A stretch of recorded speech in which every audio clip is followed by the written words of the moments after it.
تلك حدود الله، ومن يطع الله ورسوله يدخله جنات تجري من تحتها الأنهار خالدين فيها، وذلك الفوز العظيم.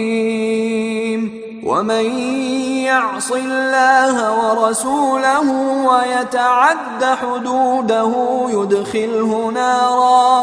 يدخله نارا خالدا فيها وله عذاب مهين. واللاتي يأتين الفاحشة من نسائكم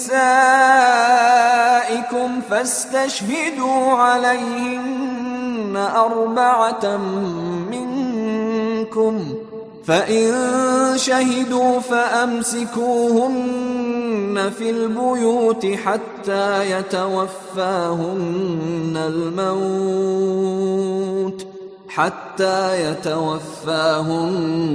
الموت أو يجعل الله لهن سبيلا.